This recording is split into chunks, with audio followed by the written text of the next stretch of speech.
Béninoises, Béninois, mes chers compatriotes, notre nation se trouve aujourd'hui à un tournant décisif de son histoire. Un tournant exigeant, un tournant grave, mais aussi un tournant porteur d'espérance.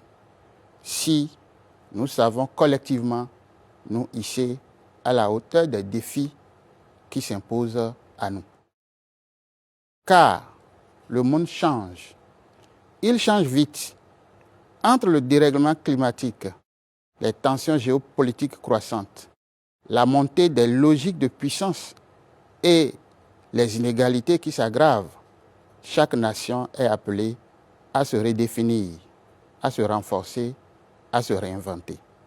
Dans ce contexte, le Bénin ne peut plus se permettre l'hésitation. Il doit se prendre au sérieux. Il doit assumer son destin.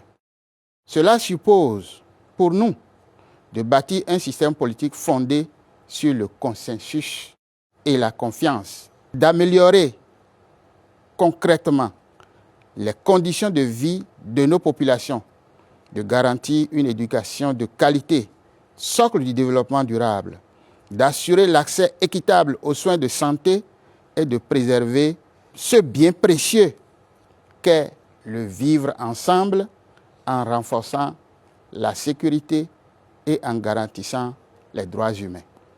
Mais au-delà des institutions, c'est aussi un état d'esprit que nous devons promouvoir, celui du patriotisme, de la responsabilité et de l'éthique publique. Nous devons combattre sans relâche la corruption, rejeter les pratiques de provocation sociale et restaurer le respect dû au peuple béninois. C'est dans cet esprit que notre parti, la Force Cori pour un Bénin émergent FCBE, avec ses alliés et ses candidats, soumettent à votre appréciation un projet de société ambitieux, je cite, « Rebâtir ensemble la fierté béninoise ». Ce projet repose sur des principes clairs, le dialogue, la recherche du consensus et la fidélité à l'idéal démocratique issu de la Conférence nationale des forces vives de 1990 qui demeure le socle de notre pacte républicain. Durant les prochaines semaines, nous aurons l'occasion de vous présenter les grandes orientations de ce projet. Certes, le temps médiatique est limité, mais le débat, lui, ne doit pas l'être. Il doit se poursuivre partout, dans nos villes, dans nos villages, dans nos quartiers, jusque dans les hameaux les plus reculés. Car notre conviction est simple.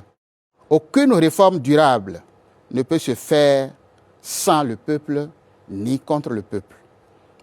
Mes chers compatriotes, permettez-moi d'aborder ici un pilier essentiel de notre avenir, l'éducation, la formation et l'emploi.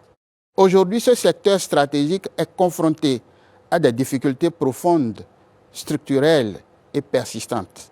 Il s'agit notamment de l'inadéquation des programmes d'études aux réalités du marché d'emploi, de l'insuffisance croissante des infrastructures entraînant des effectifs pléthoriques dans les salles de classe et les amphithéâtres, de la précarité des personnels enseignants, notamment les AME, du manque de formation continue, du blocage des carrières et de la démotivation générale, de l'insuffisance des centres de formation technique et des pôles universitaires spécialisés, des dysfonctionnements dans la gouvernance universitaire marquée par des nominations contestées, des difficultés liées à l'accès à l'enseignement préscolaire, des défaillances dans la gestion des stages et de l'insertion professionnelle, et enfin d'un taux de chômage des jeunes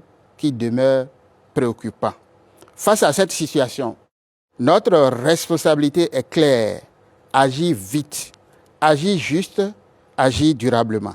C'est pourquoi nous prenons devant vous des engagements fermes. Nous améliorerons les conditions de vie et de travail des enseignants en procédant à la régularisation de la situation des AME à travers leur intégration dans la fonction publique en fonction de leur ancienneté. Nous rétablirons la justice sociale en débloquant les avancements et en assurant les reclassements équitables. Nous investirons dans la formation continue à travers des programmes de recyclage et de perfectionnement des enseignants.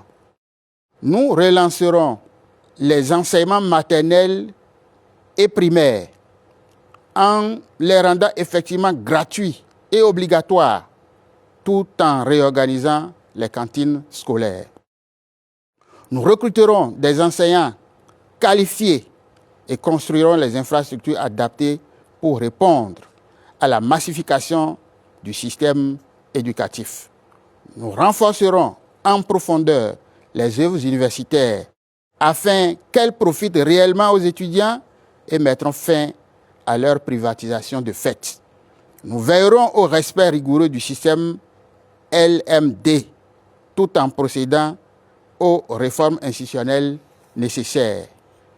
Nous introduirons une formation psychopédagogique renforcée pour les enseignants et réformerons les examens nationaux pour plus d'équité et de crédibilité.